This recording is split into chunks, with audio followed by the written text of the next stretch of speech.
히랍 신화에서 프로메테우스는 제우스의 명을 어기고 태양에서 불을 훔쳐다가 인간에게 주었습니다. 켈트 신화의 주신인 루라바다가 사용하는 브류나크라는 창은 던지면 천둥 번개를 동반한 빛으로 변해 적을 꿰뚫었습니다. 제우스는 스테로페스가 번개를 다듬어 날카롭게 내려치도록 만들어준 벼락을 그의 병기로 사용하였습니다. 이처럼 불을 주고 빛을 사용했다는 신화는 있어도 빛이 있으라고 명한 신의 이야기는 어디에도 없습니다. 광명을 자칭하는 종주는 있어도 빛이 되라거나 빛이 있으라고 명한 교주는 없습니다. 그러나 여호와 하나님은 세상을 창조하실 때 빛이 있으라고 하셨고, 예수님은 너희 빛이 사람 앞에 비치게 하라며 빛을 비추는 영광스러운 일에 우리를 초청하셨습니다. 위대한 사람이 자신의 잠재력을 발휘하여 세상에 널리 쓰이게 되었을 때 사람들은 그가 세상의 빛이 되었다고 말합니다. 사람들은 그의 능력을 빛으로 바꾸기 위해 자신의 지혜를 갈고 닦습니다. 그러나 빛을 비추라는 예수님의 말씀이 세상에서 자신의 능력을 발휘하라는 말씀일까요? 태양은 끊임없이 폭발하면서 빛을 만들어내지만 달은 아무것도 하는 게 없습니다.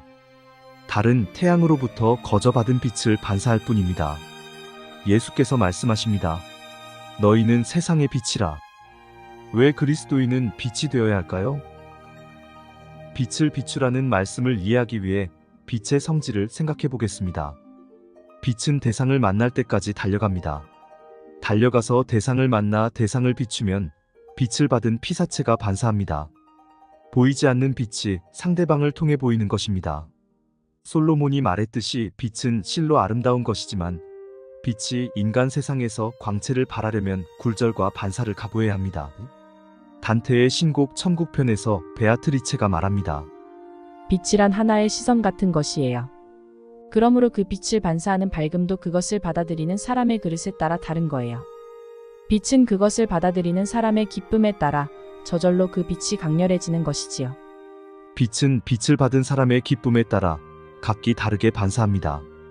1993년에 출간된 후 5년 동안 1천만 부가 팔려나간 영혼을 위한 치킨 수프에 이런 이야기가 있습니다. 미국의 어느 대학생이 친구에게 전도를 받고 교회에 나가고 싶은 마음에 학교 길 건너편에 있는 어떤 교회에 나갔다고 합니다. 이 학생은 학교에서 입는 청바지 차림으로 머리는 길게 기른 채로 교회에 갔습니다. 조금 늦게 갔더니 교인들이 꽉 차 있어서 자리를 찾을 수 없자 그는 늘 하는 습관대로 앞쪽으로 나가 중앙 카펫 바닥에 주저앉았습니다. 그러자 여기저기서 수군거리기 시작했고 주변에 앉은 사람들이 이 젊은이에게 따가운 눈총을 주고 있었습니다. 이때 갑자기 그 교회에서 나이 많은 집사님 한 분이 지팡이를 짚고 앞으로 걸어 나갔습니다. 그리고 그 학생 옆에 앉아서 학생에게 찬송가를 찾아주면서 함께 찬송을 부르고 기도할 시간이 되자 학생의 어깨에 손을 얹어 기도하였습니다. 그날 교인들은 목사님의 설교보다 그 집사님의 태도에 감동을 받았다는 이야기입니다. 빛은 생명을 유지하는데 절대 필요한 물질입니다. 아침에 해가 떠서 저녁에 지는 것, 아침에 일어나서 하루 세끼 먹고 저녁에 자는 것, 씨를 심으면 나무가 나고 열매가 맺히는 것, 이 모든 것이 저절로 되는 것이 아닙니다. 하나님은 빛으로 세상을 유지하시고 지키십니다. 힘없는 인간이 악의 세력을 이기려면 빛으로 세상을 살아야 합니다. 어두움은 빛을 이기지 못하기 때문입니다.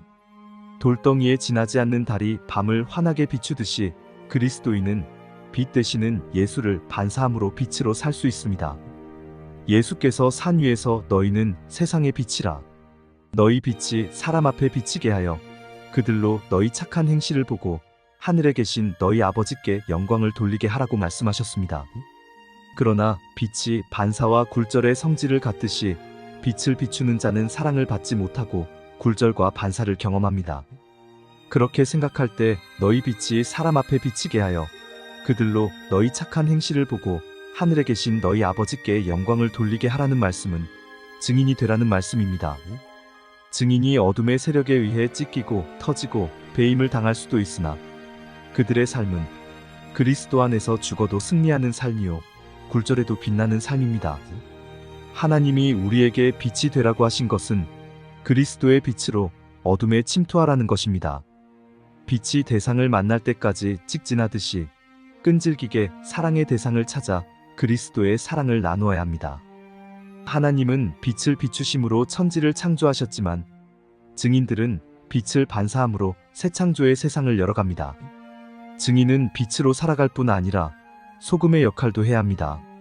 전래 동화에선 남매가 도망하는 중에 누이가 뒤에서 나는 소리를 듣고 뒤를 돌아보아 돌기둥이 되었는데 성경에서 롯의 아내는 왜 소금 기둥이 되었을까요? 롯의 아내가 세상을 살면서 소금의 역할을 하지 않았음을 뜻합니다. 소금이 제 역할을 하려면 반드시 녹아야 합니다. 맛을 위해서도 녹아야 하고 방부제 역할을 위해서도 녹아야 하고 정결케 하기 위해서도 녹아야 합니다. 녹지 않으면 모래보다 못한 것이 소금입니다. 세상에 녹으라는 말은 세상에 속하여 휩싸이라는 말이 아니라 그들에게 들어가서 여호와를 만남으로 갖는 인생의 참맛을 전하라는 말입니다. 불교 행사장에서 오늘 참석하신 내빈들을 보니까 우리 사회에 빛과 소금 같은 역할을 하신 분들이라는 생각이 듭니다는 식으로 빛과 소금을 말하지만 석가의 가르침에 빛이나 소금이 되라는 말은 나오지 않습니다. 힌두교에는 디왈리라는 빛의 축제가 있지만 빛이나 소금이 되라고 말하지는 않습니다. 이슬람도 마찬가지입니다. 세상 종교가 희생과 봉사를 말하면서도 빛이 되라거나 소금이 되라고 말하지 못하는 것은 그들 모두가 자신을 위한 종교이기 때문입니다. 세상 종교에선 자신의 구원을 위하여 세상을 멀리합니다. 속세를 떠난 수도사들의 삶이나 시골 생활한다며 시골로 들어가는 것은 빛이 되라는 명령과 맞지 않는 삶입니다. 빛이 되라는 말은 어두운 세상 속으로 들어가라는 말입니다. 그래서 그리스도인은 I love you를 말하지 않고 Jesus loves you를 말합니다. 등이 빛이 되려면 기름이 타야 하고 소금이 맛을 내려면 소금이 녹아야 하듯이 빛이 빛을 내고 소금이 맛을 내는데 요구되는 것이 희생입니다. 희생하기를 거부하면 소금과 빛은 그 역할을 하지 못합니다. 소금이 녹는데 필요한 것이 물이요. 등이 빛을 내는데 필요한 것이 기름입니다. 성경에서 물과 기름은 성령과 하나님의 말씀을 표상합니다.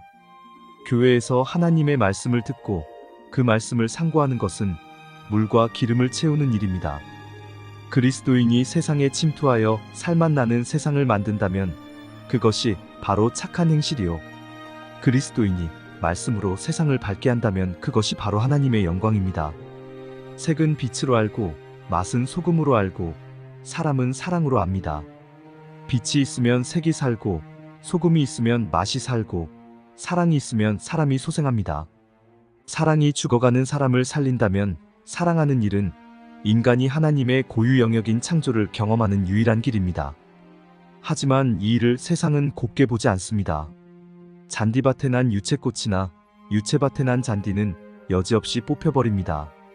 뽑혀버리는 것은 잔디냐 유채꽃이냐가 아니라 다수에 섞인 소수입니다. 소수는 어디서나 환영받지 못합니다. 소수는 다수에 의해 항상 핍박을 받습니다. 하지만 잔디밭에 장미가 올라오고 있다면 그것은 고이 뽑아 정원에서 가장 볕 잘 드는 곳에 옮겨 심습니다. 절대적으로 아름다운 것은 그것이 소수라도 고임을 받고 소수일수록 가치가 높아집니다. 소수인 그리스도인이 세상에서 살아남는 방법은 지극히 아름다운 삶을 사는 것입니다. 세상에서 지극히 아름다운 일은 희생입니다. 어떤 부모도 자식을 사랑하지만 자녀의 기억에 남는 사랑은 희생하는 사랑뿐입니다. 빛을 비추기 위해 녹아내리는 촛물처럼 희생하는 사랑만이 다수 가운데서도 살아남는 유일한 방법입니다. 이방인이란 자기의 운명이 타인에 의해 결정되는 사람입니다.